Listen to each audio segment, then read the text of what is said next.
രാഹുലിനെതിരെ മത്സരിക്കാനിറങ്ങിയത് തെറ്റായിപ്പോയി. റായ്ബറേലിയിലെ BJP. സ്ഥാനാർത്ഥിത്വത്തിൽ അത്രമേൽ ഗതികെട്ട നിലയിലാണിപ്പോൾ. കോൺഗ്രസിനെ കലികാലത്ത് പോലും കൈവിടാതിരുന്ന മണ്ഡലത്തിലേക്കാണ് സോണിയയ്ക്ക് പകരം രാഹുൽ എന്ന സസ്പെൻസ് പൊട്ടിച്ചത് നോമിനേഷൻ പത്രികാ സമർപ്പണ വേളയിലാണ്. തുണി മാറുന്നത് പോലെ രാഹുൽ മണ്ഡലം മാറി. വയനാട്ടുകാരെ പറ്റിച്ച രാഹുലിനെ തകർത്തടിക്കാനുള്ള ആയുധവുമായി ബി.ജെ.പി. കളത്തിലിറങ്ങണം എന്നൊക്കെ മോദി അടക്കമുള്ള കേന്ദ്ര നേതാക്കൾ വലിയ പ്ലാൻ വരച്ചപ്പോൾ പക്ഷേ റായ്ബറേലിയിലെ ബി.ജെ.പിക്കാർ അത്ര രസത്തിലല്ല. സീറ്റ് വിഭജന പ്രശ്നങ്ങളും വ്യക്തി വൈരാഗ്യവും ഒക്കെ തിളച്ചു മറിയുന്നത് കൊണ്ട് തന്നെ ബി.ജെ.പി. സ്ഥാനാർത്ഥിയെ കൊണ്ടുപിടിച്ച പ്രചാരണമൊന്നും തന്നെ റായ്ബറേലിയിൽ കാണാനുമില്ല. പകരം തമ്മിൽ തല്ലു മാത്രം. അതുകൊണ്ടാണ് പറഞ്ഞത് രാഹുലിനെതിരെ നോമിനേഷൻ പത്രികയും സമർപ്പിച്ച് പോരിനിറങ്ങിയത് തെറ്റായിപ്പോയി എന്ന്.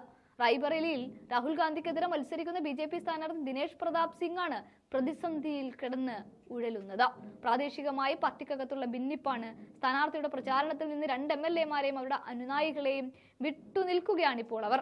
അദിതി സിംഗ്, മനോജ് പാണ്ഡെ എന്നിവരാണ് പാളയത്തിൽ പടയുമായി ഇറങ്ങിയിരിക്കുന്നത്. ഇവർക്ക് പിന്നാലെ പ്രവർത്തകർ കൂടി മാറുന്നതോടെ ദിനേശ് പ്രതാപ് സിംഗിന് അത് മണ്ഡലത്തിൽ വലിയ തിരിച്ചടിയാവുകയാണ്. സീറ്റ് നിഷേധിച്ചതിൽ നിന്നുണ്ടായ പ്രശ്നങ്ങളുടെ തുടർച്ച തന്നെയാണ് ഇതും. ഇതിനു പുറമെ വ്യക്തിപരമായ പ്രശ്നങ്ങളും ഇവരെ പ്രചാരണത്തിൽ നിന്ന് വിട്ടുനിൽക്കാൻ പ്രേരിപ്പിച്ചതായാണ് സൂചന. പ്രശ്നങ്ങൾ ഒത്തുതീർപ്പാക്കാൻ അമിത്ഷാ അടക്കമുള്ളവർ അനുനയത്തിന് ശ്രമിക്കുകയും ചെയ്തിരുന്നു. എന്നാൽ ഇതിലൊന്നും MLA-മാർ വഴങ്ങിയില്ല.